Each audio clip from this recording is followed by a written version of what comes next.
Welcome to the channel. Step into the fascinating world of history as we uncover the untold story of Jane Seymour's family. Explore the lives of her parents, siblings, and descendants, revealing their hidden influence on Tudor England.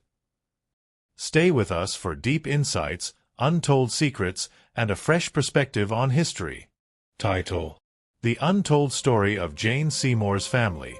Hidden Secrets, Power Struggles, and Lasting Legacy. Part 1.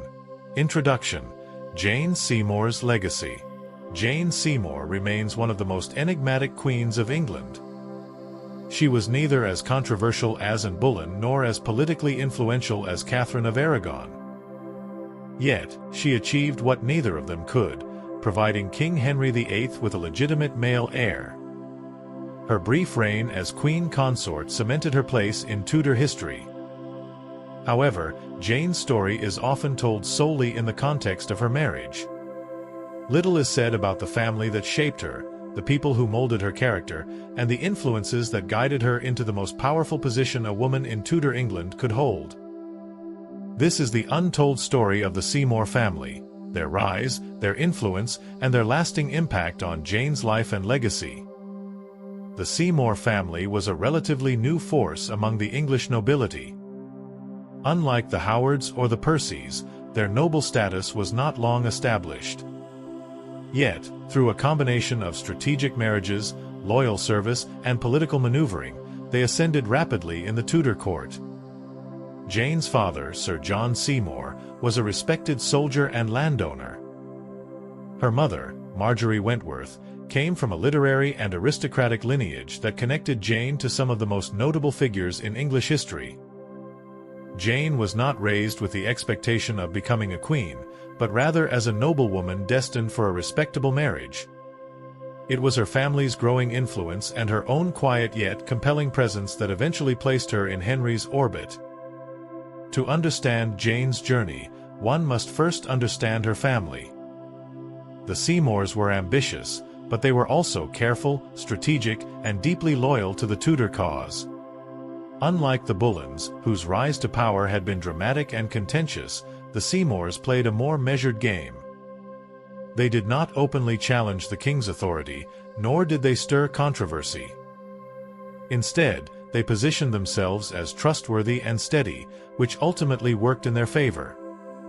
This methodical approach was reflected in Jane herself. She was neither outspoken nor radical, yet she held firm to her values and beliefs. The world Jane was born into was one of significant change. The Tudor dynasty was still relatively young, and King Henry VIII was shaping England into a powerful and centralized monarchy. His court was a place of political intrigue, shifting alliances, and ruthless ambition. It was also a place where family connections determined one's fate. Noble families did not merely seek titles, they sought influence, marriages, and favor from the king. The Seymours understood this well, and as Jane grew up, she would have been acutely aware of the importance of family standing. Wolf Hall, the Seymour family's ancestral home, was where Jane spent her formative years. It was a grand estate, though not as ostentatious as some of the residences of older noble families. Life there was structured and disciplined, with a strong emphasis on duty and piety. Jane was raised to embody the ideal noblewoman, modest, obedient, and virtuous. Unlike Anne Boleyn, who had been educated in the French court and exposed to Renaissance ideals of female empowerment, Jane's upbringing was rooted in traditional English values. Her mother, Marjorie Wentworth, was known for her moral character and devotion, traits she instilled in her daughter. Despite their relatively modest beginnings compared to other noble families, the Seymours were well-connected. Jane's uncle, Sir Francis Bryan, was a courtier and diplomat who had the king's ear. Her father, Sir John Seymour, had served Henry VII and Henry VIII in military campaigns, further solidifying their family's reputation. Yet, it was Jane's eldest brother, Edward Seymour, who would become the true architect of the Seymour legacy. He understood the shifting tides of power at court and maneuvered himself into key positions. His ambition and political intelligence would later shape the fate of the entire family. Jane first entered court as a lady-in-waiting to Queen Catherine of Aragon. This was a prestigious position, as it allowed her to witness the inner workings of the Tudor court up close. She served Catherine faithfully, and there is no indication that she held any resentment toward the Queen, even as Henry's affections drifted toward Anne Boleyn. It is likely that Jane, much like her family, understood the importance of maintaining neutrality in such volatile circumstances. The Seymours were not known for making enemies, they were known for waiting for the right moment. That moment came when Henry's marriage to Anne Boleyn began to crumble. By the time Jane caught Henry's eye, Anne's position was precarious. The Boleyns had risen to power with breathtaking speed, but they had also made many enemies along the way. The Seymours, in contrast, had remained in the background, careful not to overstep. When the opportunity arose for Jane to become the king's new consort, her family knew how to navigate the situation with caution and precision. Jane's quiet nature and adherence to traditional values were precisely what Henry desired after the turmoil of his marriage to Anne. She was seen as a contrast to Anne's fiery personality, a woman who would restore order rather than challenge it. This perception was not only beneficial to Jane but also to her family. With Jane as queen, the Seymours gained influence and favor, solidifying their place at the heart of the Tudor court. However, Jane's story is not just about her marriage to Henry. It is about the family that shaped her, the values that defined her, and the legacy that continued long after her death. The Seymours did not fade into obscurity when Jane passed away, they became even more powerful. Edward Seymour would rise to become Lord Protector of England, ruling on behalf of his nephew, King Edward VI. Thomas Seymour would marry Henry's last wife, Catherine Parr, and seek power in his own way. Their ambitions would eventually lead to their downfall, but their influence on English history was undeniable. Jane Seymour's life is often summarized in a single sentence. She was the wife who gave Henry VIII a son. But to understand Jane, we must understand the family that made her. The Seymours were not merely bystanders in her story, they were active players in the broader narrative of Tudor England. Their rise, their power, and their ultimate fate are deeply intertwined with Jane's own journey. This is their untold story. Part 2. The Seymour Lineage, Origins and Status. The Seymour family did not always hold the power and prestige they would later attain. In the late medieval period, they were a family of moderate standing, part of the landed gentry rather than the high nobility. Their fortunes changed through a series of strategic marriages, loyal service to the crown, and careful political navigation. By the time Jane Seymour was born, the Seymours had firmly established themselves as a respected family in Wiltshire, but they were still not among the most powerful houses in England. Their rise to prominence was gradual, deliberate, and ultimately tied to the shifting tides of Tudor politics.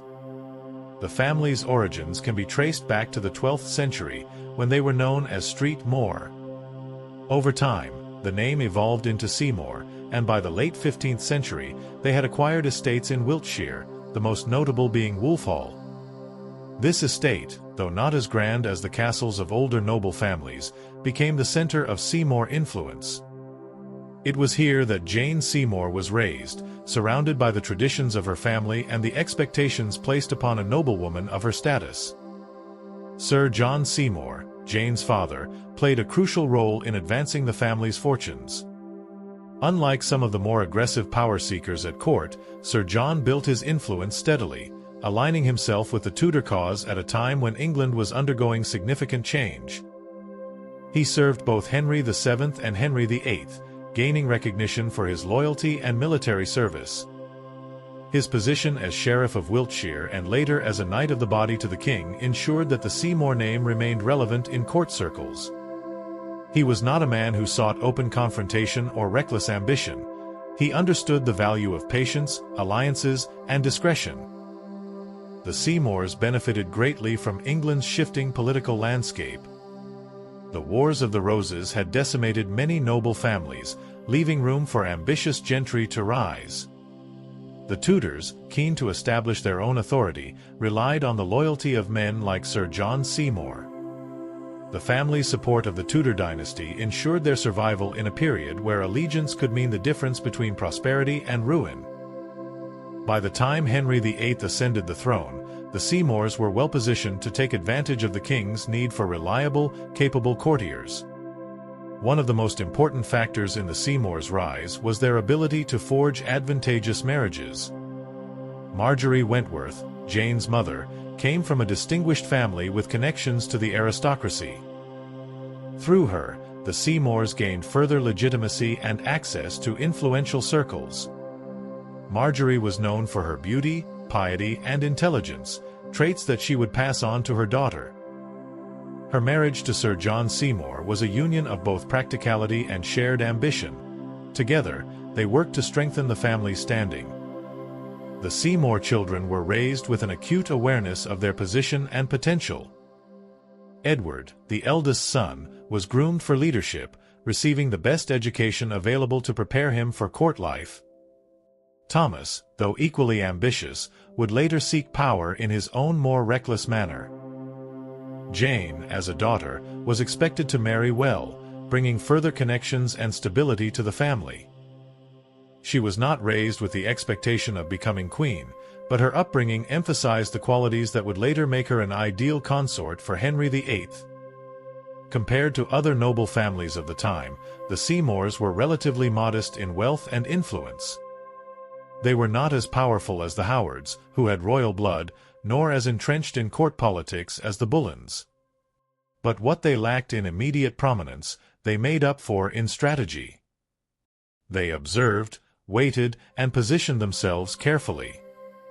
Unlike the Bullens, whose rapid rise led to equally rapid destruction, the Seymours maintained a steadier path to power. Their family estate, Wolfhall, was both a symbol of their heritage and a foundation for their ambitions. It was not the grandest residence in England, but it was a well-managed estate that provided them with the means to maintain their status. Life at Wolfhall was structured, with a focus on discipline, duty, and preparation for service to the crown. Jane, like her siblings, would have been keenly aware of her family's aspirations from a young age. The Seymours' steady rise was also aided by their ability to remain adaptable. They were not radicals, nor did they challenge the established order in a way that could bring them down. They understood the balance of power at court and worked within the system rather than against it.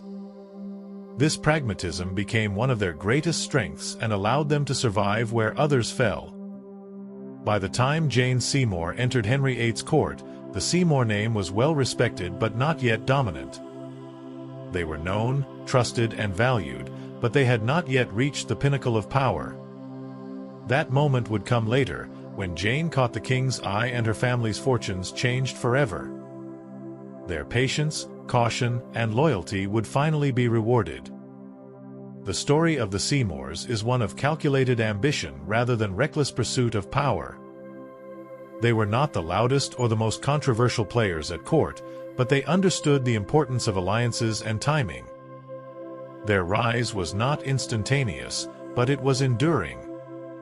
In a court where many families rose and fell within a generation, the Seymours managed to secure a legacy that would shape England's history for years to come. This is the foundation upon which Jane Seymour's story was built. Her quiet demeanor, her steadfast loyalty, and her ability to navigate court life were not merely personal traits, they were reflections of the family that raised her. The Seymours were a family that understood power, but more importantly, they understood how to survive.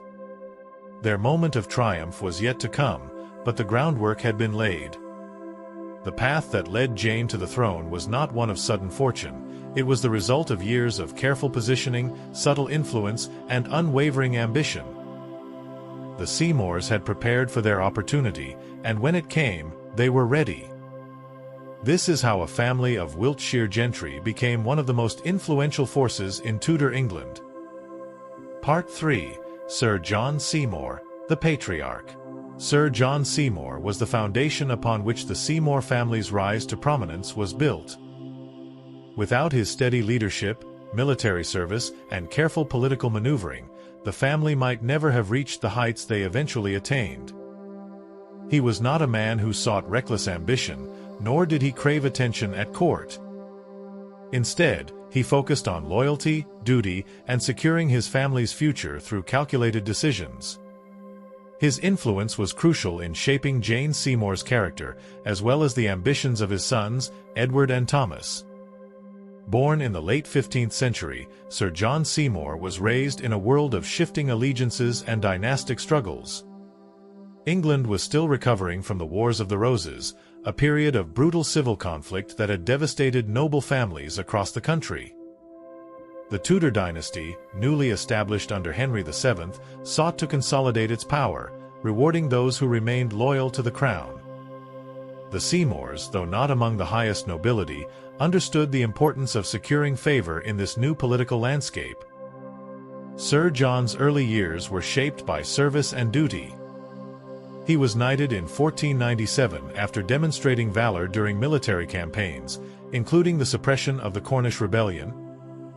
His reputation as a skilled soldier grew, earning him the trust of both Henry VII and, later, Henry VIII. Unlike some noblemen who pursued courtly intrigue, Sir John remained firmly committed to military and administrative responsibilities. He served as Sheriff of Wiltshire, a position that gave him authority over local governance and further solidified his family's standing. As a landowner, Sir John carefully managed Wolfhall, ensuring that the estate remained prosperous and well-maintained. His ability to balance military service with estate management was a testament to his discipline and foresight. He understood that securing his family's future required more than just battlefield success. It required financial stability, political alliances, and a keen awareness of court dynamics. It was this understanding that allowed him to place his children in positions of influence, ensuring that the Seymour name would continue to rise. One of Sir John's most significant contributions to the family's future was his marriage to Marjorie Wentworth. This union was not just a personal partnership but a strategic alliance. The Wentworths were well-connected, with ties to the aristocracy and the literary elite. Marjorie's lineage linked the Seymours to the influential Howard family, which would later play a crucial role in the Tudor court. Through this marriage, Sir John ensured that his children would have access to powerful networks, increasing their prospects for advancement. As a father, Sir John was known to be strict but fair. He expected discipline and adherence to traditional values, particularly from his sons, who were being groomed for courtly service. Edward, the eldest, was trained in military and administrative matters, preparing him for leadership. Thomas, though equally ambitious, exhibited a more impulsive nature, which would later lead him into trouble. Jane, as a daughter, was raised with the expectation of making a suitable marriage that would further the family's interests. However, Sir John likely never imagined that his daughter would one day become queen. Sir John's relationship with the Tudor court was one of careful loyalty. He did not seek to challenge the king's authority, nor did he involve himself in the more dangerous factions of court politics. Instead, he served as a reliable and competent nobleman, providing military assistance and maintaining order in his territories. This approach ensured that he remained in favor with Henry VIII, even as other noble families fell from grace. His discretion and steadfastness were qualities that Jane would later embody, making her an appealing choice as Henry's third wife. Despite his successes, Sir John's later years were marked by personal scandal. Around 1527, he became embroiled in an affair with his son Edward's wife, Catherine Falal. This affair caused a great deal of tension within the family, leading Edward to disinherit his own children from Catherine, ensuring that they would not inherit the Seymour estates. The scandal did not lead to Sir John's downfall, but it did cast a shadow over his otherwise respectable reputation. By the time Jane Seymour entered Henry VIII's court, Sir John was in his later years. He did not live to see his daughter become queen, as he passed away in December 1536, shortly after Jane's marriage to Henry.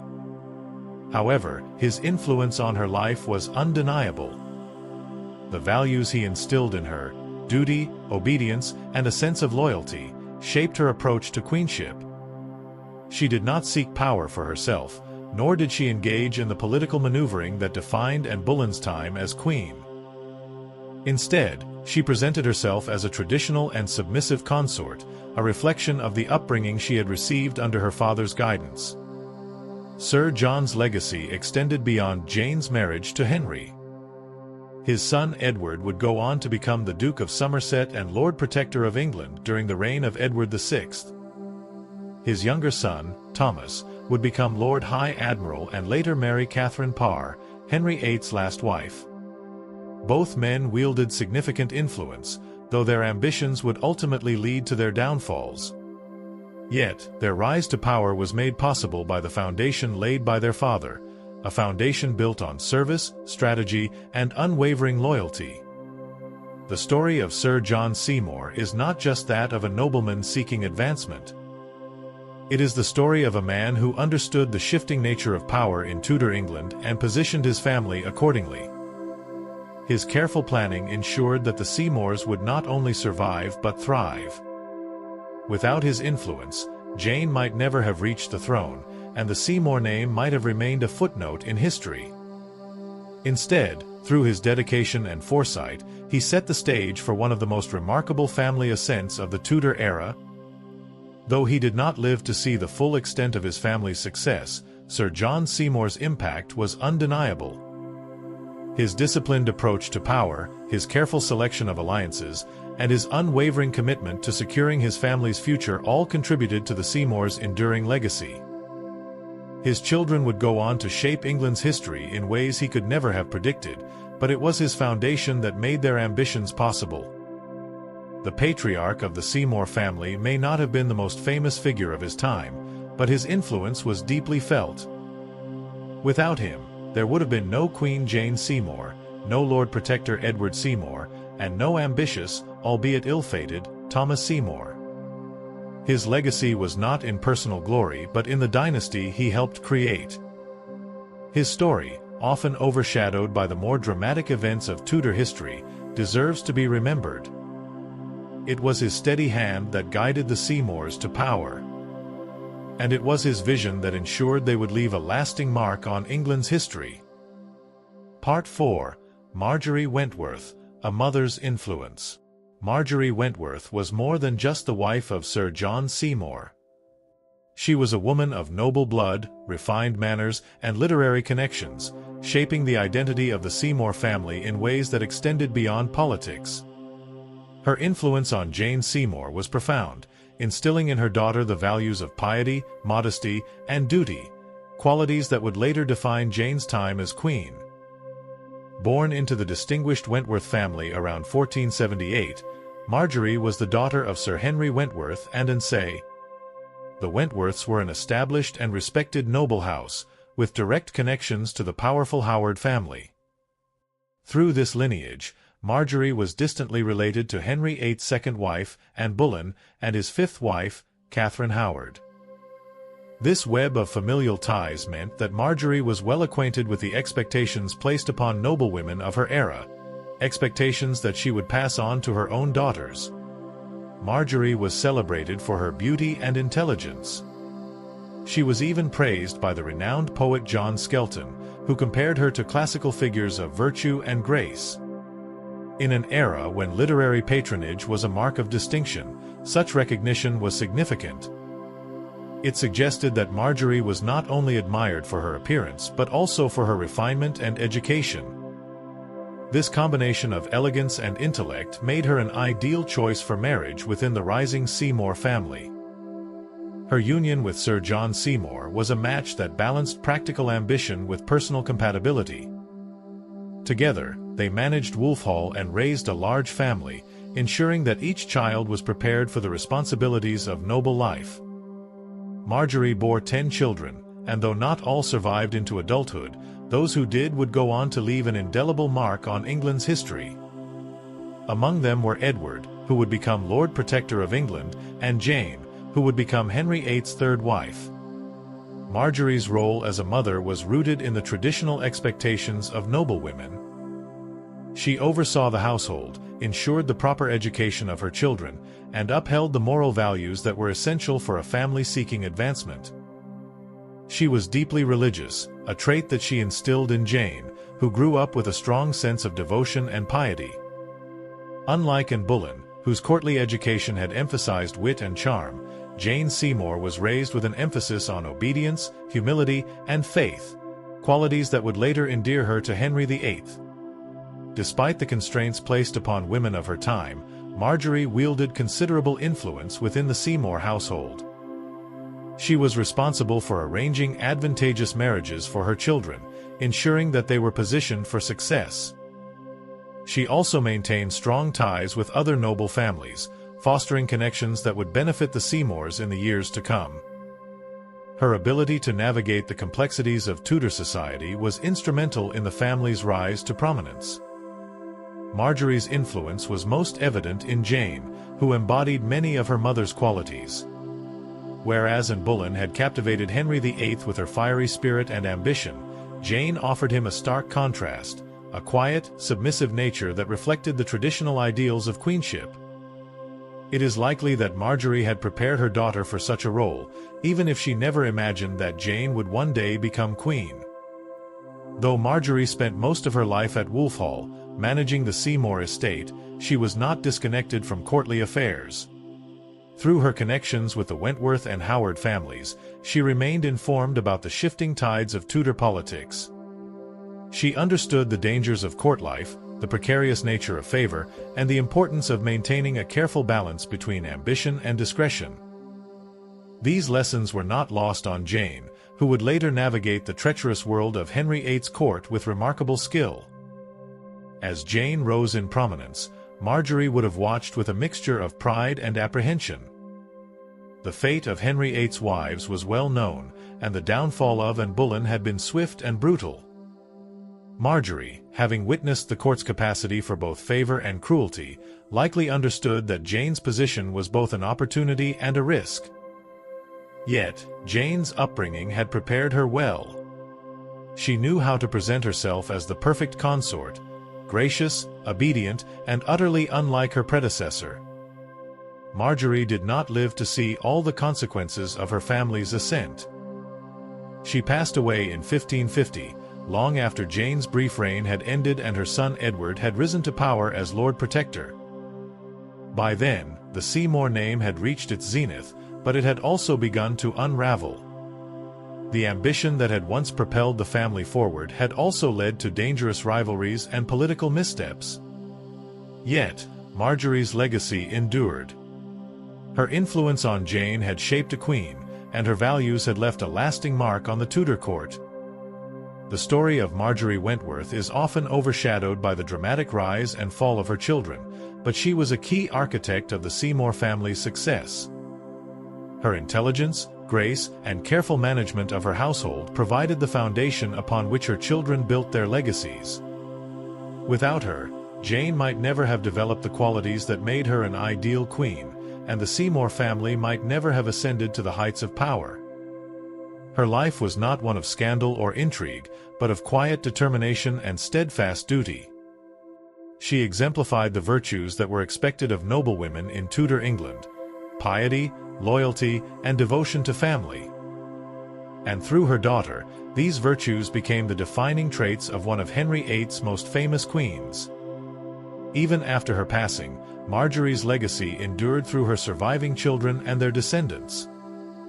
The lessons she imparted, the alliances she forged, and the values she upheld continued to shape the Seymour family's place in history.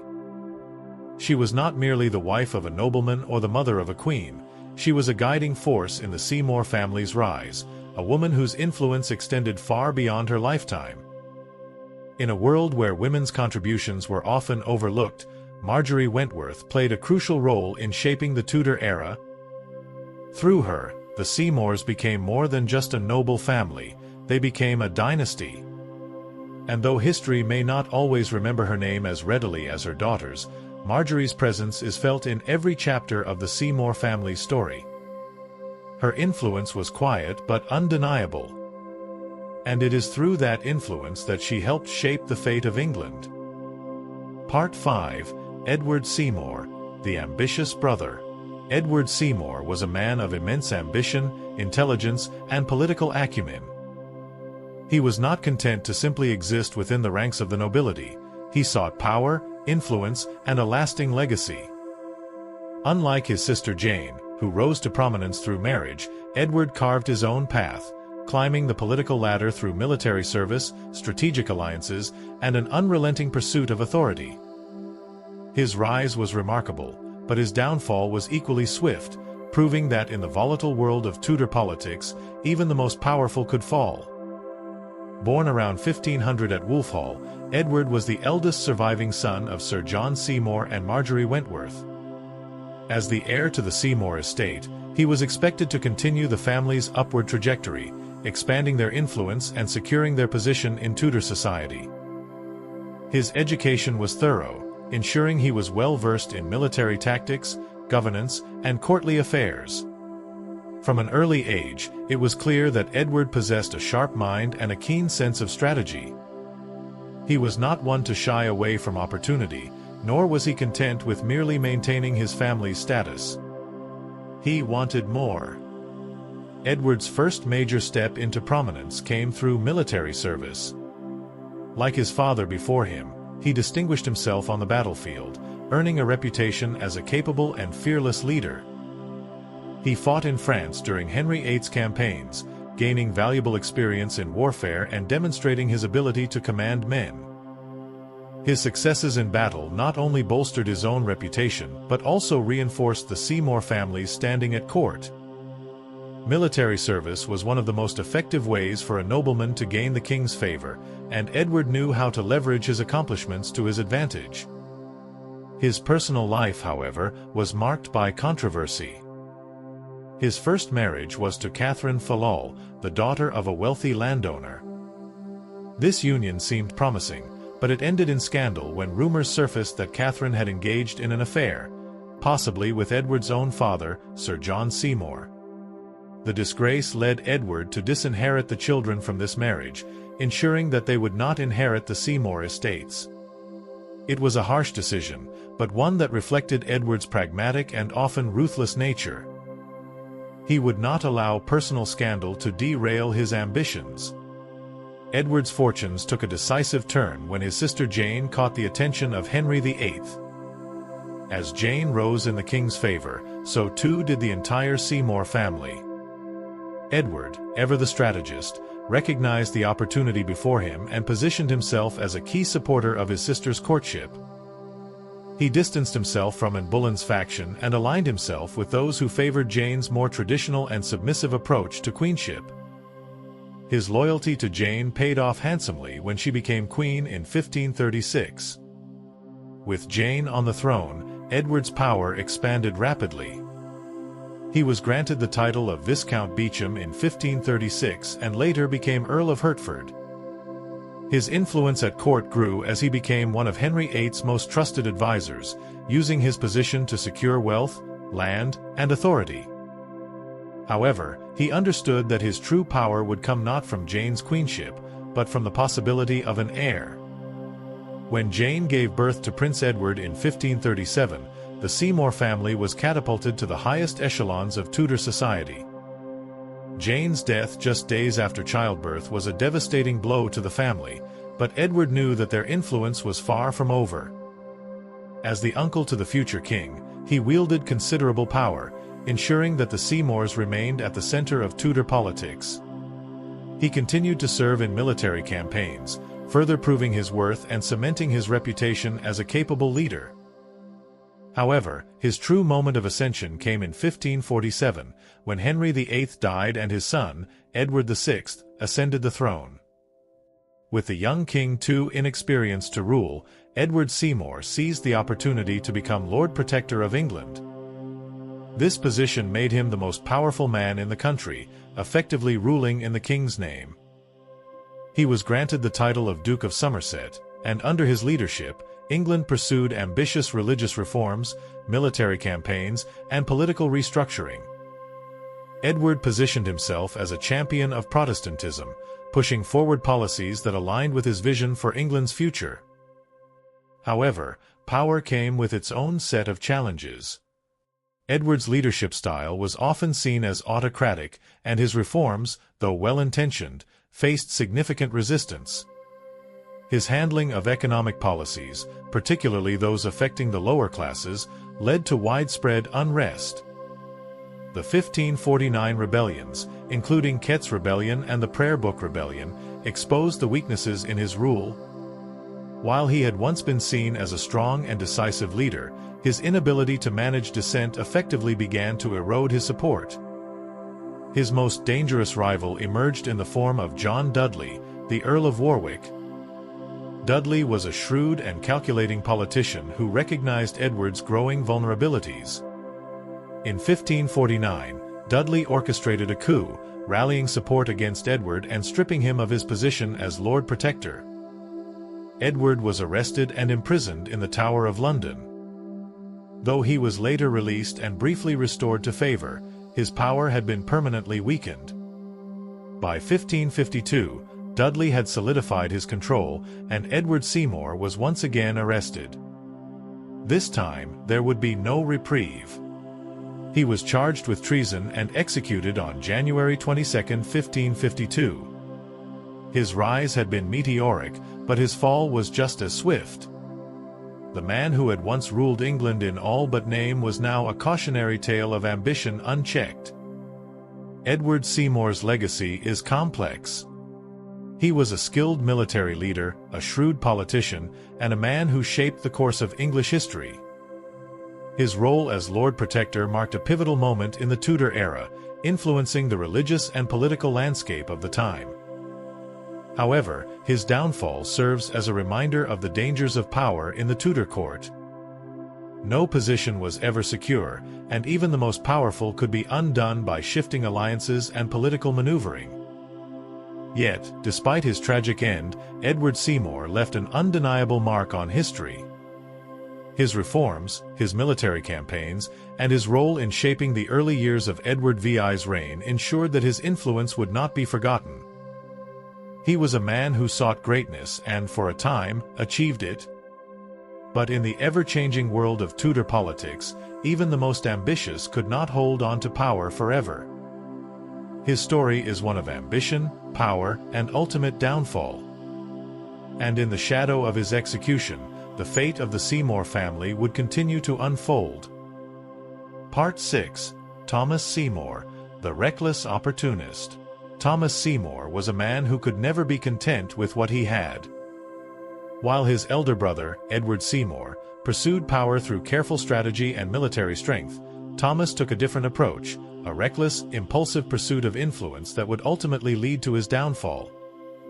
He was charming, ambitious, and dangerously bold, qualities that made him both a compelling figure and a dangerous one in the volatile world of Tudor politics. Born around 1508, Thomas was the younger son of Sir John Seymour and Marjorie Wentworth. Unlike Edward, who was groomed for leadership and responsibility, Thomas enjoyed greater freedom to shape his own destiny. He was well-educated, trained in the arts of diplomacy and warfare, and possessed a natural charisma that made him a favorite in social circles. He was not without merit. His skills as a soldier and courtier were undeniable, but his greatest flaw was his inability to recognize the limits of his own ambition. As the Seymour family rose to prominence through Jane Seymour's marriage to Henry VIII, Thomas capitalized on the newfound power that came with being the Queen's brother. He was granted lands, wealth, and positions of influence, but these rewards were not enough for him. He was constantly searching for more power, more wealth, and most dangerously, more proximity to the throne.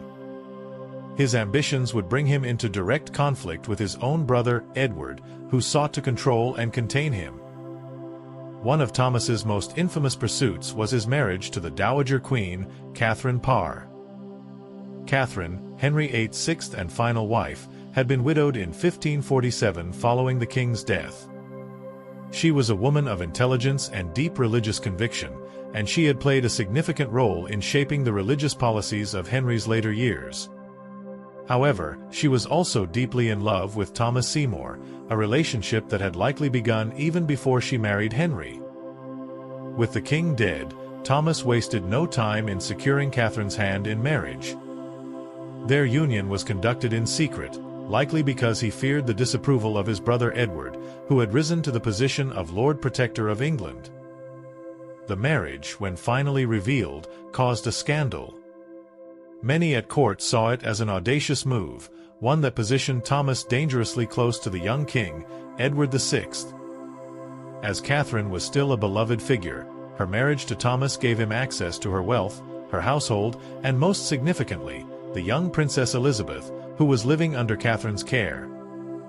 It was here that Thomas Seymour's reckless ambition took an even darker turn. He sought to ingratiate himself with Elizabeth, hoping to use her as a means to increase his power. His behavior towards the teenage princess became increasingly inappropriate, raising alarms among those close to her. He was known to enter her chambers early in the morning, engage in flirtatious banter, and even tickle her in ways that were seen as highly improper. Catherine, at first, seemed to tolerate these interactions, but as rumors swirled and concerns grew, she eventually sent Elizabeth away to protect her reputation. Catherine's death in childbirth in 1548 removed the last stabilizing force in Thomas's life. With his wife gone, he had lost his strongest political ally. Yet, instead of exercising caution, he doubled down on his ambition. He sought to gain control over Edward VI himself, attempting to position himself as the young king's closest advisor and protector. His methods, however, were erratic and desperate. He attempted to bribe royal servants to gain access to Edward, spread rumors to undermine his brother's authority, and even plotted to marry the Princess Elizabeth outright. In a final act of recklessness, Thomas made the fatal mistake of attempting to break into the king's chambers at Hampton Court Palace in January 1549. His goal remains unclear. Some believe he sought to kidnap the young king, while others suggest he simply wanted to confront Edward and force his way into greater power. Whatever his true intentions, his actions were seen as treasonous. He was caught in the act, and his fate was sealed.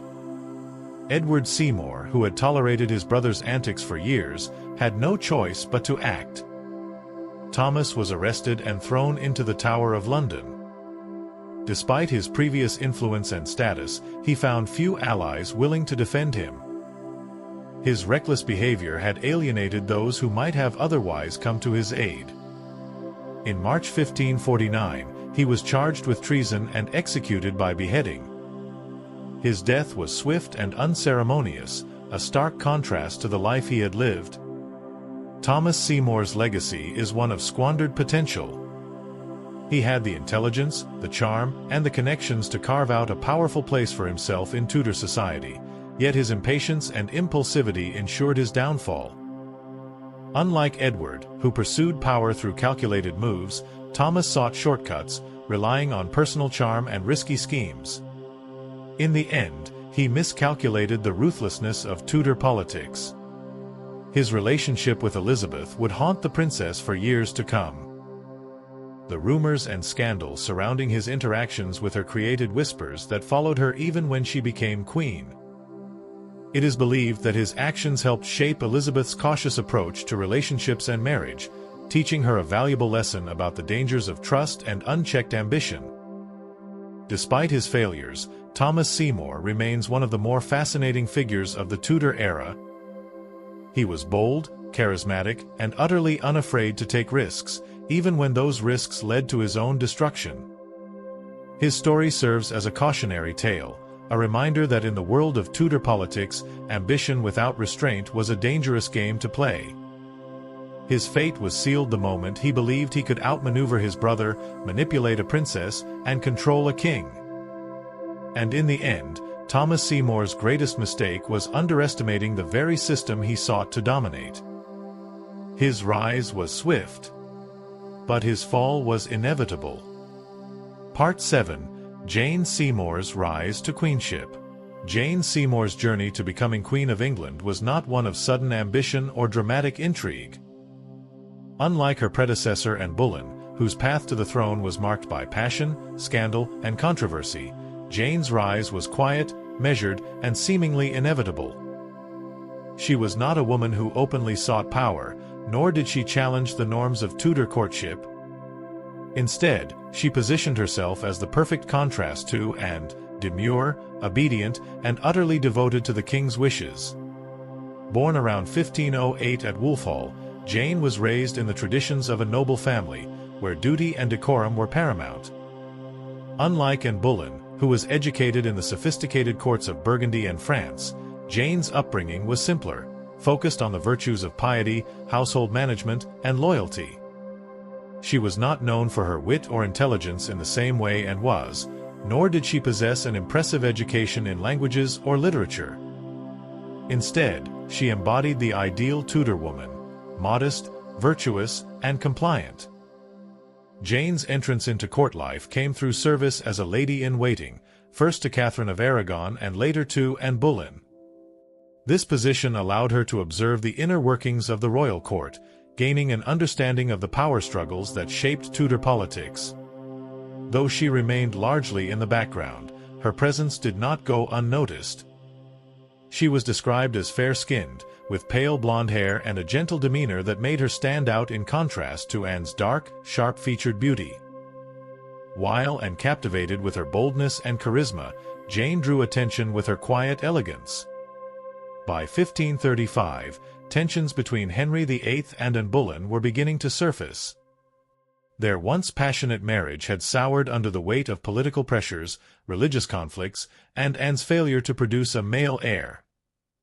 Henry, whose affections were notoriously fickle, began to grow restless.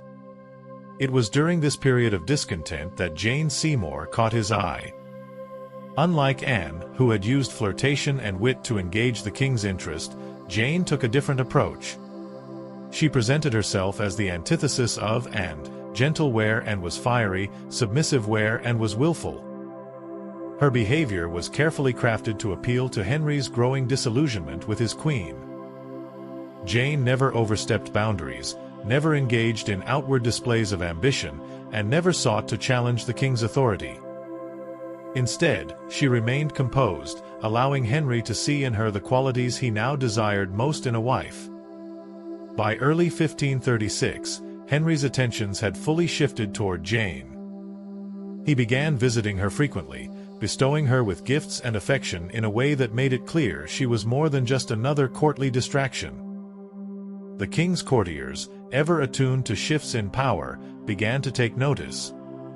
Those who had once aligned themselves with Anne Boleyn now turned their attention to Jane, sensing that she might soon replace the queen. Even Jane's own family, particularly her brother Edward Seymour, recognized the opportunity before them and worked to secure her position. The turning point came in May 1536, when Anne Boleyn was arrested on charges of adultery, treason, and incest. The trial that followed was swift and brutal, with Anne ultimately being found guilty and sentenced to death.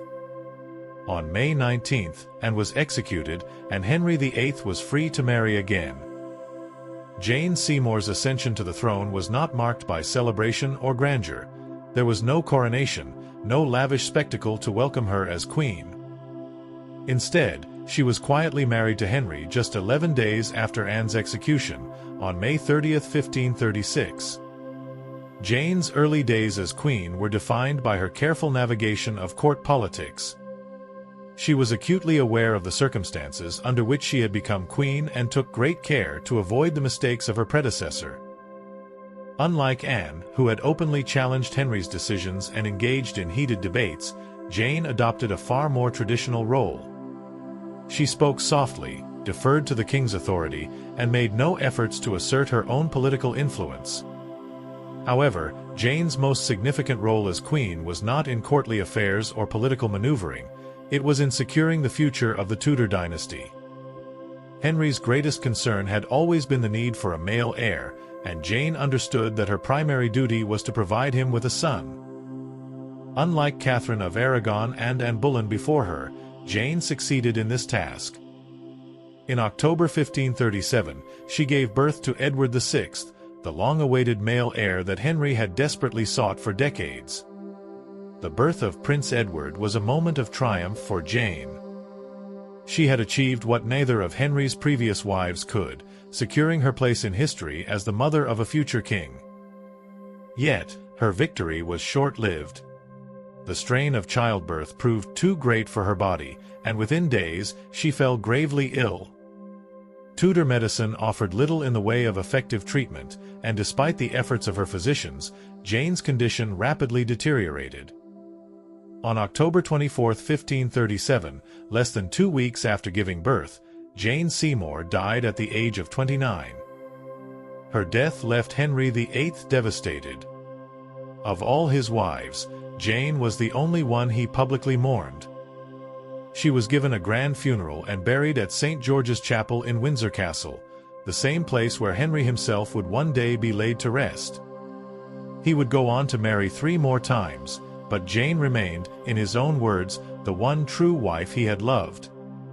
Jane Seymour's rise to queenship was unlike that of any other Tudor queen. She had not fought for power, nor had she openly sought the throne. Instead, she had carefully positioned herself as the ideal Tudor wife, obedient, gentle, and capable of fulfilling the most important duty of all, producing a son. Her legacy lived on through Edward VI, but her own life was tragically brief, a reminder of how dangerous childbirth remained even for a queen. And though she ruled for only a short time, Jane Seymour's impact on the Tudor dynasty was undeniable. She had secured Henry VIII's long-desired male heir and, in doing so, had cemented the Seymour family's place in history. Her rise had been quiet, but her legacy endured. Part 8. The influence of Marjorie Wentworth, Jane Seymour's mother.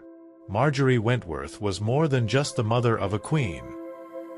She was a woman of noble birth, a product of one of England's most distinguished families, and a key figure in shaping the values and upbringing of Jane Seymour.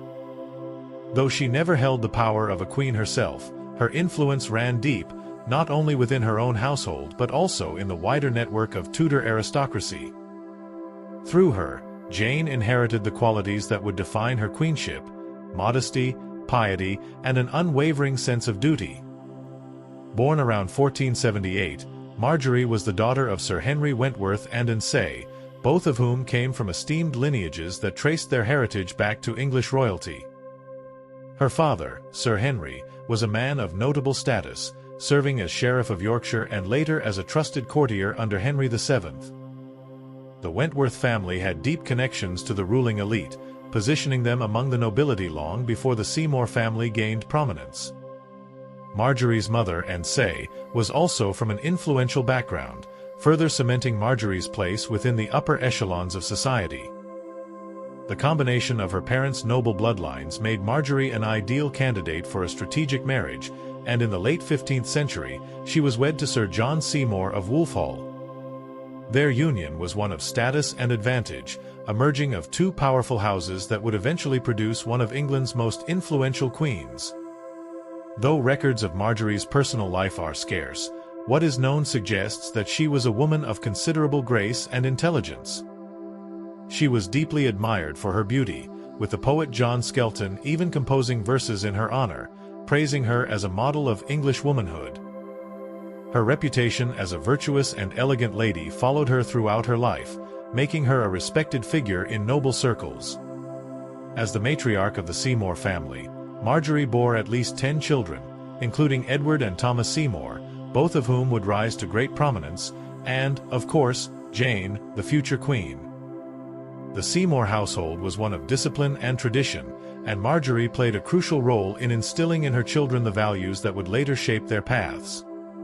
She ensured that they were raised with a sense of duty, loyalty, and adherence to the expectations of Tudor society. For Jane, in particular, Marjorie's influence was profound. Unlike Anne Boleyn, who had been sent abroad to receive a sophisticated European education, Jane's upbringing was more domestic, centered around the ideals of modesty and obedience. Marjorie, a deeply religious woman, likely nurtured Jane's devotion to faith, which would later become one of her defining qualities as queen. She taught her daughter that a woman's role was to serve her family, her husband, and, most importantly, her king. Marjorie's presence in Jane's life was not only significant in her early years but also during Jane's rise to power. When Jane caught Henry VIII's eye in the mid-1530s, Marjorie was already well versed in the intricacies of courtly life. She understood that her daughter was walking a delicate path, one that had already led to the downfall of Anne Boleyn. Though Marjorie herself was not as politically active as some other Tudor matriarchs, she undoubtedly provided guidance and support as Jane navigated her way toward queenship. Despite her noble status, Marjorie's later years were marked by personal tragedy and upheaval. The death of Jane in 1537, just days after giving birth to Edward VI, was a devastating blow to the Seymour family. For Marjorie, losing her daughter, who had not only secured the family's rise but also given birth to the heir to the throne, was a sorrow beyond words. Though she had lived to see Jane become queen and fulfill her most important duty, Marjorie would not have had long to enjoy the triumph. By the early 1550s, the Seymour family's fortunes had begun to shift. Jane's brothers Edward and Thomas had gained immense power following Henry VIII's death, with Edward serving as Lord Protector to the young King Edward VI. However, their ambition ultimately led to their downfall. Thomas Seymour's reckless attempts to seize power resulted in his execution in 1549, while Edward Seymour's political missteps and rivalries led to his own downfall and execution in 1552. Marjorie, by this point, had lost not only her daughter but also two of her sons to the brutal realities of Tudor politics. The once powerful Seymour family, which had risen so high through Jane's queenship, had been brought to ruin. It is unclear exactly when Marjorie died, but historians believe she passed away sometime between 1550 and 1551, before Edward Seymour's final downfall. If she lived long enough to witness the destruction of her family's political standing, it is likely that she died in grief, having seen both the rise and fall of her children. Despite the tragedies that befell the Seymour family, Marjorie's influence remained deeply woven into the fabric of Tudor history. Through Jane, she had shaped the legacy of England's most famous dynasty, ensuring the birth of a male heir who, for a brief time, would sit on the throne. Through Edward and Thomas, she had produced two of the most influential men of their generation, even if their ambitions ultimately led to their demise. Marjorie Wentworth's story is often overshadowed by the dramatic events surrounding her children.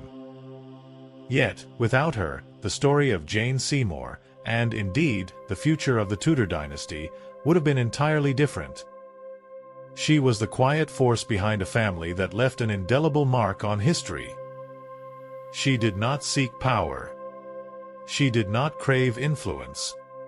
But through her children, her legacy lived on. Part 9. The Seymour family's rise through courtly favor. The rise of the Seymour family in Tudor England was not an accident. It was not a sudden stroke of luck nor the result of a single moment of opportunity.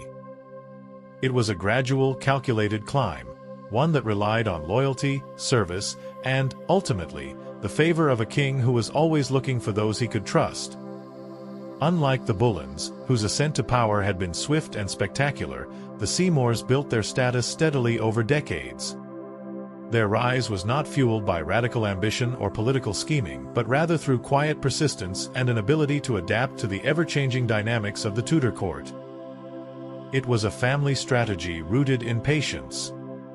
And in the dangerous world of Henry VIII's reign, patience often proved to be the key to survival. The Seymours were not originally among the great noble houses of England. Though they came from respectable lineage, they were not on par with families like the Howards, the Percys, or the Staffords. Their early status was that of the lesser nobility, landed gentry rather than aristocracy. But what they lacked in immediate prestige, they made up for with loyalty and service. Sir John Seymour, the family patriarch, had been a dedicated servant of both Henry VII and Henry VIII. As a soldier and courtier, he built a reputation as a reliable and trustworthy nobleman, one who was willing to serve the crown without overreaching for power. His service during the wars against France and Scotland helped cement his standing, and he was rewarded with various land grants and positions at court. His sons, Edward and Thomas Seymour, followed in his footsteps.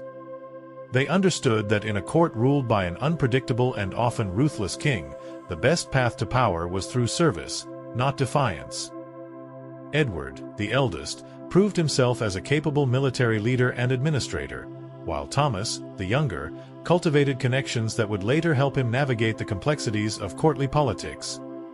But the true turning point for the Seymour family came not through the efforts of the men, but through Jane. By the early 1530s, the political landscape of Henry VIII's court was shifting.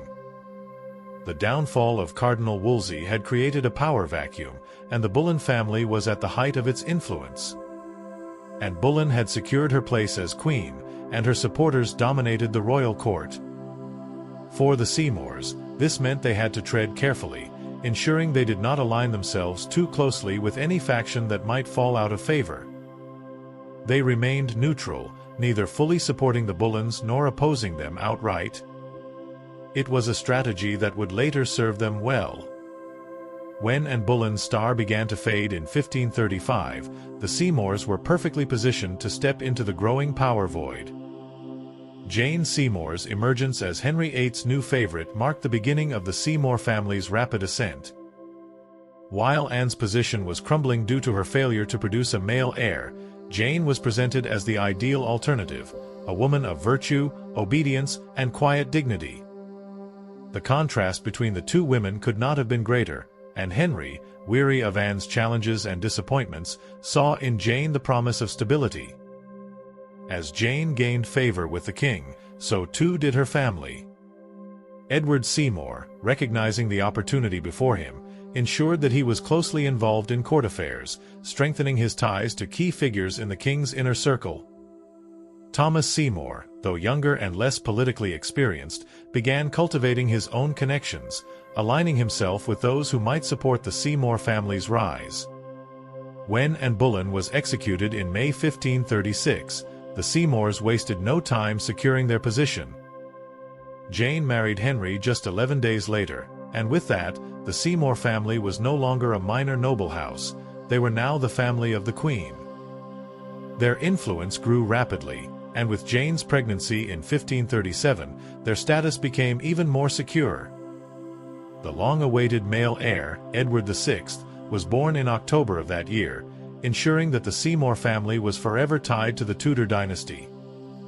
But even as the Seymours rose to power, they were keenly aware of the dangers that came with it. They had seen what had happened to the Boleyns, how a family that had once been all-powerful could be destroyed in an instant. They understood that their position relied entirely on their ability to keep the king's favor. Jane's death in October 1537 was a devastating personal loss, but it did not immediately weaken the Seymour family's standing. Edward Seymour, in particular, continued to strengthen his influence, eventually rising to the position of Lord Protector after Henry VIII's death in 1547. Thomas Seymour, though ambitious, was less politically adept and would later make fatal mistakes in his pursuit of power. The Seymour family's rise through courtly favor was a masterclass in patience and strategy. Unlike other noble houses that had risen and fallen through bold political moves, the Seymours had taken a different approach.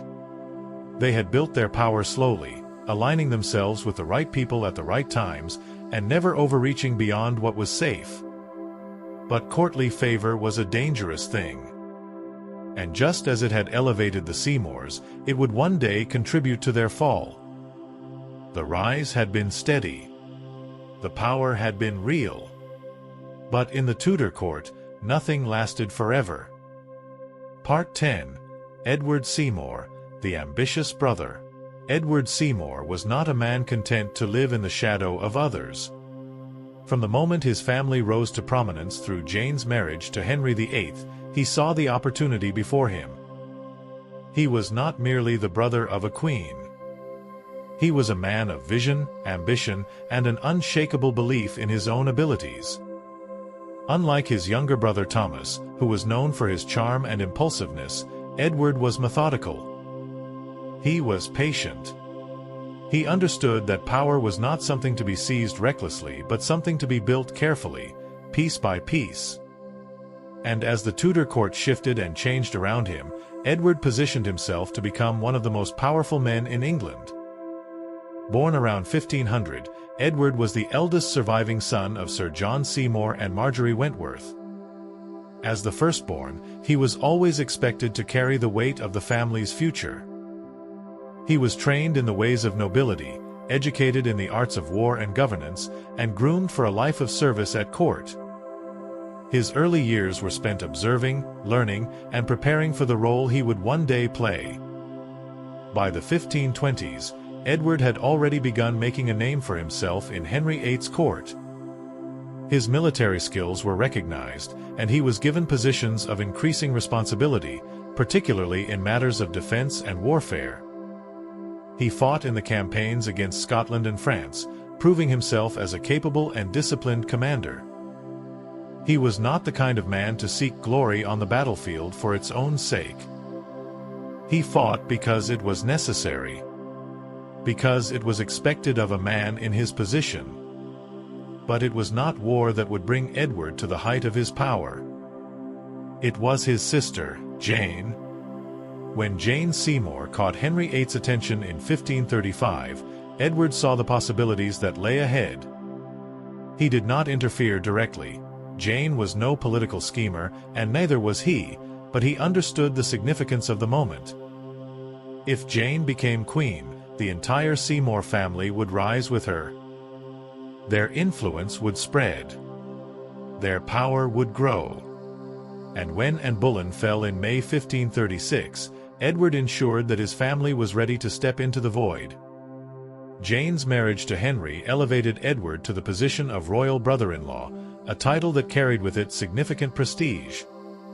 He was granted lands, titles, and a place at the heart of the king's government. But he did not stop there.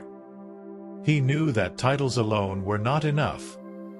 Power had to be wielded, not simply held. Over the next few years, Edward continued to solidify his position. He gained the trust of Henry VIII, proving himself as a loyal and capable advisor. He expanded his influence in military and governmental affairs, ensuring that his voice was heard in matters of policy and strategy. He was careful never to overstep, never to appear too ambitious. He had seen what had happened to men who had risen too quickly. But Edward's greatest moment came in 1537, with the birth of Jane's son, Prince Edward. The boy was the long-awaited heir to the Tudor throne, the future of England itself. And as the child's uncle, Edward Seymour's role in the kingdom became even more significant. He was no longer just a nobleman or a royal brother-in-law. He was the uncle of the future king. Jane's death in October 1537 was a devastating loss for the Seymour family. But Edward did not allow grief to weaken his position. If anything, he became even more determined to secure his family's power. He continued to serve Henry VIII faithfully, rising through the ranks and gaining more control over military and governmental affairs. By the time Henry VIII died in 1547, Edward Seymour was one of the most powerful men in England. But power is never without its dangers. With Henry's death, the 9-year-old Edward VI ascended to the throne, and the kingdom needed a ruler who could govern in his place. Edward Seymour saw himself as the obvious choice. He was the boy's uncle. He was the most experienced military and political leader in the kingdom. He had the support of key noblemen. And so, in 1547, he was officially named Lord Protector of England, ruling in the young king's name. It was the culmination of everything he had worked for, the peak of his ambition, the moment he had been waiting for. But ruling England was not as simple as gaining the title. Edward quickly found that power, once attained, was a dangerous thing to hold. His policies were met with resistance. His attempts at reform created enemies. His control over the kingdom was constantly challenged by rival factions, most notably by the powerful John Dudley, the Earl of Warwick. Edward's downfall was slow but inevitable.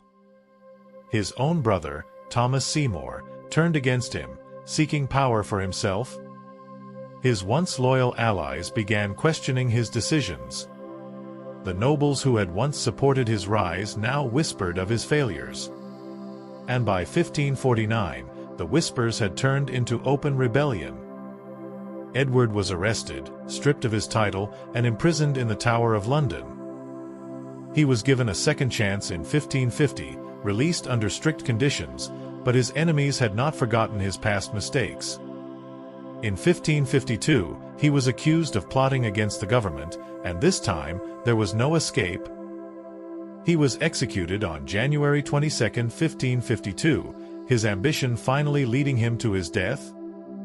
Edward Seymour had risen higher than any other member of his family. He had ruled England in the name of a king. He had controlled the fate of a nation. But in the end, power had been his undoing. He had played the game of courtly politics. He had won, and then he had lost. Part 11. Thomas Seymour, the reckless brother. Thomas Seymour was everything his elder brother Edward was not. Where Edward was patient and calculated, Thomas was impulsive and reckless. Where Edward sought stability and control, Thomas thrived on risk and ambition.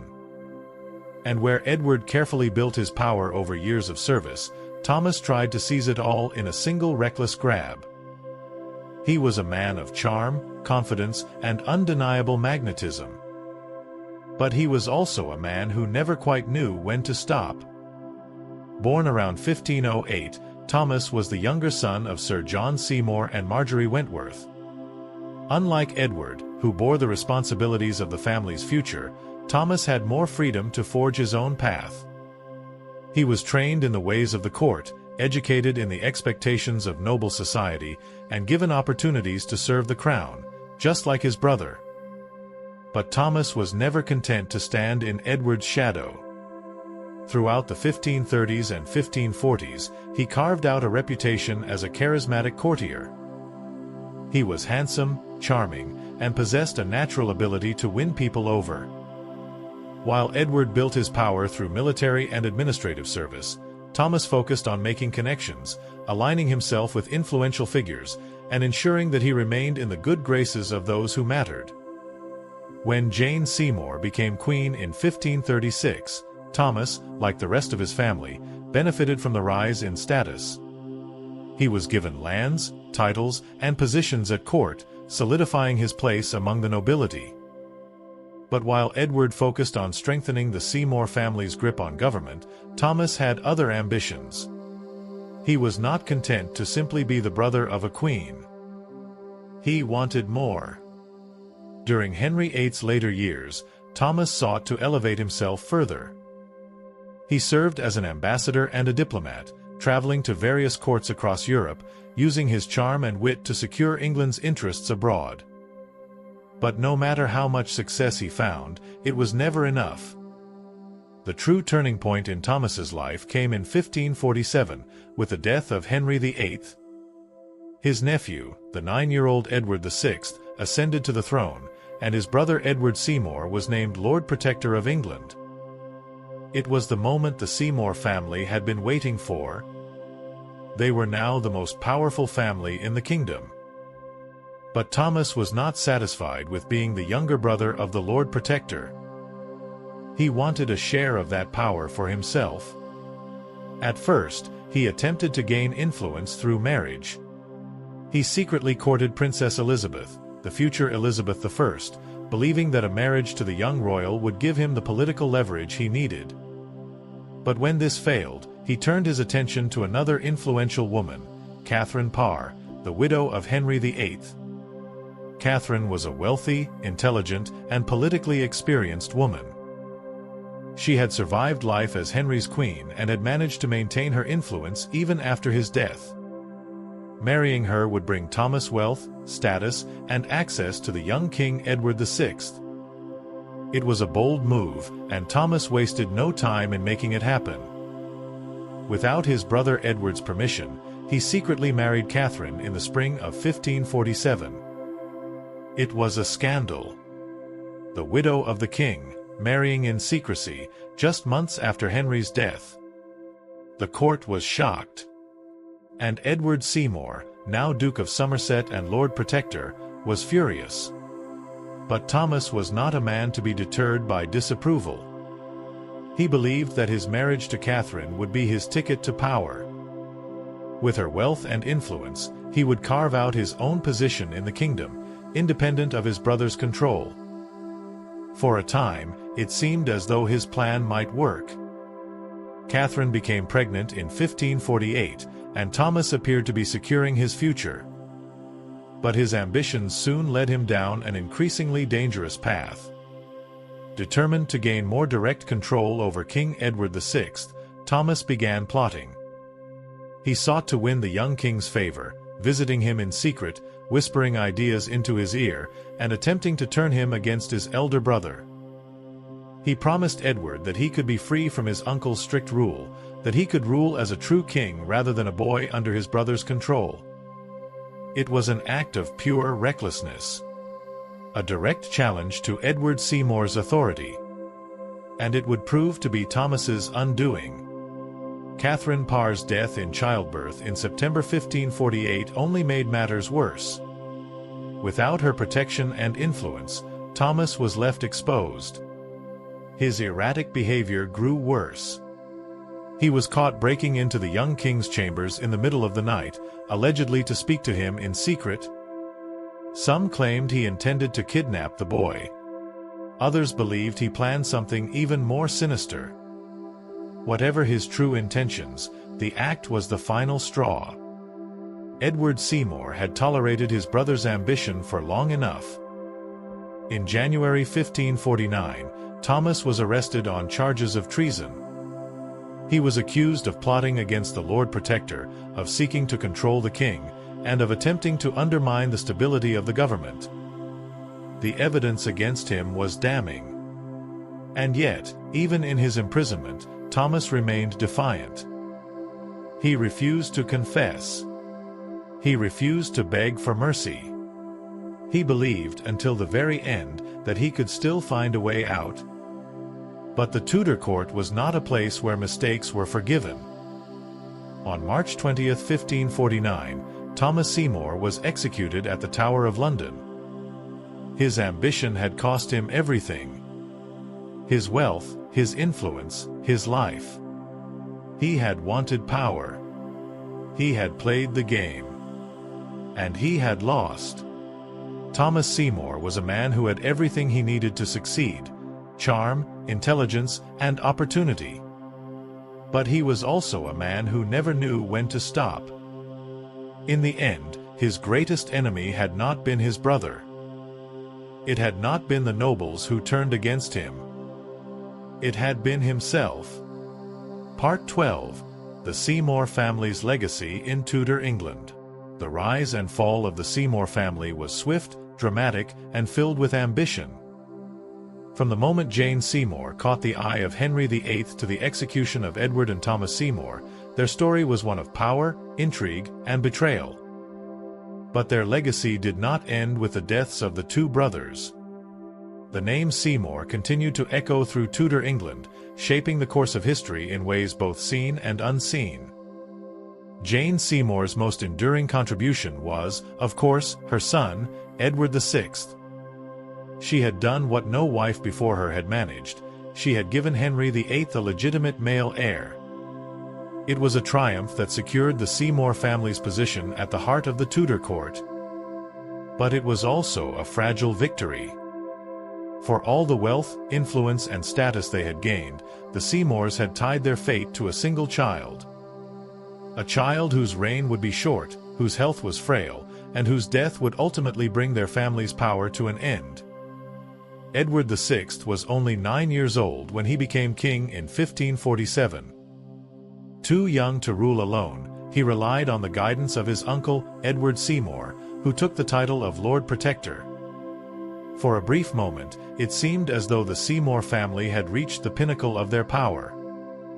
Edward Seymour ruled England in his nephew's name, his decisions shaping the kingdom's future. But power in Tudor England was never secure. and those who held it could never afford to grow complacent. Edward Seymour's fall in 1549 marked the beginning of the family's decline. His execution in 1552 confirmed it. When Edward VI died in 1553, the last true hope of the Seymour dynasty faded. His successor, Queen Mary I, had little reason to favor the family of her father's third wife. If anything, she had every reason to distrust them. The Seymours had built their power on Protestantism, a faith Mary was determined to dismantle. They had risen to power at the expense of her mother, Catherine of Aragon, and her beloved half-sister, Elizabeth. And with Edward VI gone, they had no direct connection to the throne. But even as their influence at court waned, the Seymours did not disappear entirely.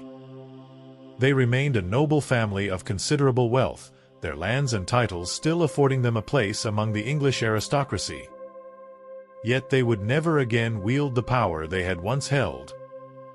One figure who managed to preserve some of the family's influence was Edward Seymour's son, also named Edward. After his father's execution, the younger Edward Seymour had to tread carefully. He inherited his family's title as Duke of Somerset, but he lacked the authority his father had once held. Under Queen Elizabeth I, he managed to reclaim some of his family's status, serving in various governmental and military roles. But he never achieved the heights of power that his father and uncle had sought. The Seymour name would, however, find new prominence in the next generation. Anne Seymour, the daughter of Edward Seymour, married into the powerful Percy family, ensuring that Seymour blood continued to run through the veins of England's elite. The Seymours were no longer the dominant force they had once been, but they remained a presence in courtly circles, their legacy surviving in ways more subtle than outright rule. The most intriguing connection to the Tudor legacy came through a later descendant, Jane Seymour's great-niece, Lady Arbella Stuart. Born in 1575, Arbella was considered a possible heir to the English throne. She was a direct descendant of Henry VII through her grandmother, Margaret Douglas, and her royal lineage made her a significant figure in the complex web of Tudor succession politics. Though she never claimed the throne, her position as a potential heir kept the Seymour name tied to England's royal destiny. Yet for all their enduring influence, the Seymour family's golden age had ended with Edward VI. Their moment of ultimate power, when a Seymour had ruled England in all but name, had passed. They had reached the highest peaks of Tudor society, only to fall just as swiftly. But their impact on English history remained. Jane Seymour had secured the Tudor dynasty's future with the birth of Edward VI. Edward Seymour had shaped the early years of the Protestant Reformation, pushing England further toward the faith that would define the nation in centuries to come. Thomas Seymour's reckless ambition had played a part in the lives of key figures like Elizabeth I and Catherine Parr, leaving behind a shadow that stretched beyond his own tragic downfall. The Seymour family's story was one of rise and fall, power and loss, triumph and tragedy. Their moment in the sun had been brief, but it had been unforgettable. And in the history of Tudor England, the name Seymour would never be forgotten. Part 13. The Forgotten Seymours, lesser-known members of the family. The story of the Seymour family is often told through the lives of its most famous figures. Jane Seymour, the quiet yet determined queen who gave Henry VIII his long-awaited son. Edward Seymour, the ambitious statesman who ruled England in his nephew's name. Thomas Seymour, the reckless and impulsive nobleman whose hunger for power led to his downfall. But beyond these well-known figures, there were others. Forgotten members of the Seymour family whose lives were shaped by the tides of Tudor history, yet whose names are rarely spoken. The Seymours were not a single branch of ambition and royalty. They were a sprawling family with deep ties to the English nobility. Among them were siblings, cousins, and extended relatives who, while not as prominent as Edward or Thomas, still played their own roles in the rise and fall of their dynasty. One such figure was Henry Seymour, another of Jane's brothers. He is often overshadowed by his more infamous siblings, yet he lived a long and relatively stable life compared to Edward and Thomas. While he never reached the heights of power that Edward had achieved, nor suffered the dramatic fall of Thomas, he remained a loyal servant of the Tudor crown. Henry's career was largely military, and he was known for his service during the reign of Henry VIII and Edward VI. His lack of political ambition likely saved him from the dangerous rivalries that ultimately destroyed his brothers. Then there was Elizabeth Seymour, Jane's younger sister. Though she lived in the shadow of her royal sister, Elizabeth managed to secure a prestigious marriage to Gregory Cromwell, the son of Thomas Cromwell, Henry VIII's powerful minister. The match was a strategic one, strengthening ties between the Seymour and Cromwell families. But fate was not kind to the Cromwells. When Thomas Cromwell fell from Henry's favor and was executed in 1540, Gregory Cromwell standing at court weakened as well. Elizabeth Seymour found herself widowed and vulnerable, yet she managed to survive the shifting dangers of the Tudor court. She remarried, aligning herself with a new husband, John Powlett, ensuring that she maintained her position within the aristocracy. Another often overlooked Seymour was Edward Seymour, the son of Edward Seymour, Duke of Somerset. After his father's execution in 1552, the younger Edward faced a precarious situation. The fall of his family meant he had to tread carefully in court politics. Yet, unlike his father and uncle, he managed to restore some of his family's status during the reign of Elizabeth I. He was eventually made Earl of Hertford and even pursued a controversial secret marriage to Lady Catherine Grey, a woman with a strong claim to the English throne. Their union was viewed as a potential threat to Elizabeth I's rule, and as a result, both Edward and Catherine faced imprisonment. Their love story was a tragic one, as Catherine died while still in captivity, and their children were deemed illegitimate. Still, their descendants carried the Seymour name into the future, ensuring that their legacy would not completely fade away. Beyond these immediate family members, the Seymour name spread through other noble families through marriages and alliances. The Wentworths, the Percys, the Greys, all were tied to the Seymours in some way. These connections ensured that, even as their direct power waned, their influence was never entirely erased. Yet for every Seymour who managed to maintain status, there were those who faded into obscurity. Unnamed cousins who lived quiet lives on country estates. Distant relatives who held minor roles in court, never gaining the favor or infamy of their more ambitious kin. Some fell into financial ruin, their fortunes lost through mismanagement or political missteps. Others simply disappeared from history, their stories never recorded in the grand chronicles of the Tudor court. The forgotten Seymours remind us that history is often written by the victors. Those who seize power, who rule nations, who rise and fall in dramatic fashion, are the ones remembered. But behind every famous name, there are others. People who lived in the same world, who witnessed the same events, yet whose lives followed quieter, less documented paths. And so, while the Seymour name is most often associated with Jane, Edward, and Thomas, it is important to remember that their story was part of a much larger tapestry. A family that, for a brief moment, stood at the pinnacle of Tudor England. And though some of them have been forgotten, their legacy, woven through marriages, bloodlines, and alliances, endured far beyond their time. The Seymours were more than just a few famous figures. They were a dynasty. And even those who did not make history still shaped it in ways unseen. Part 14. The Seymour Influence Beyond the Tudor Era. The Tudor era had come to an end. With the death of Elizabeth I in 1603, the dynasty that the Seymour family had once served, manipulated, and fought to protect was gone. Yet the Seymour name did not disappear with the Tudors.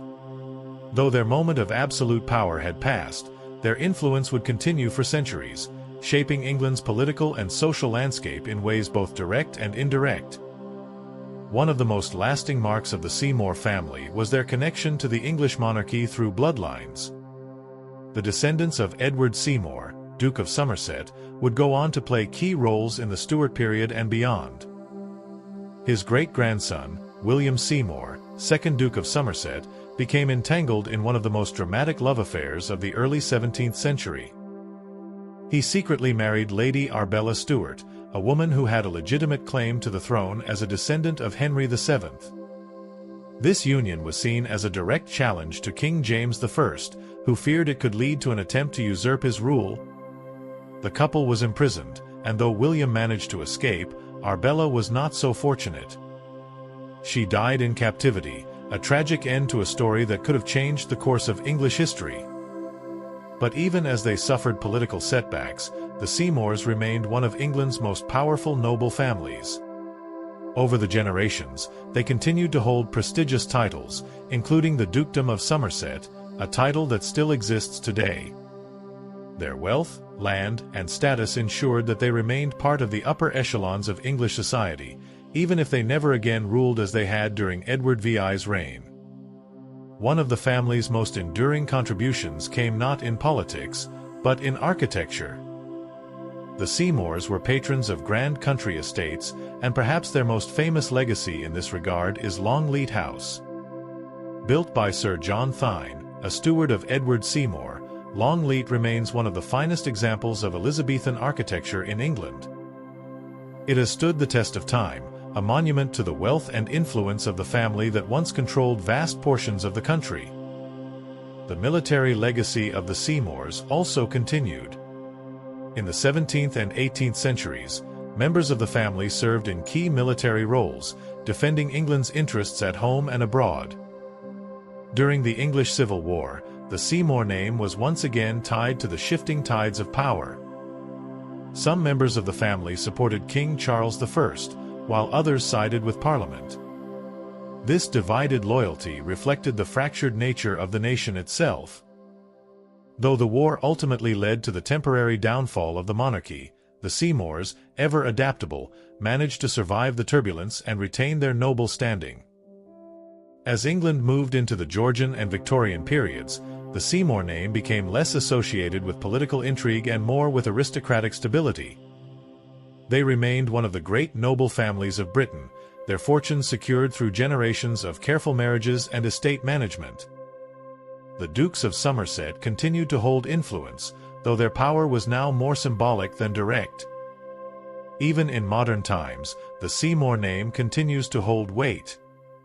The current Duke of Somerset still maintains the family's traditions, and the legacy of Jane Seymour, Edward Seymour, and their descendants is studied by historians and Tudor enthusiasts alike. Their story is one of ambition, rise, and fall, a testament to the fleeting nature of power in a court as ruthless as Henry VIII's. But beyond their direct contributions, the Seymours left a deeper, more subtle impact on England's history. The reign of Edward VI, though brief, helped solidify Protestantism in England, a religious transformation that would shape the country for centuries. The political maneuvering of Edward and Thomas Seymour during Henry VIII's reign influenced the structure of the monarchy, setting precedents for the role of royal advisors and protectors. Even the scandals and downfalls of the family served as cautionary tales, illustrating the dangers of overreaching ambition in a court where favor was as fleeting as the king's affections.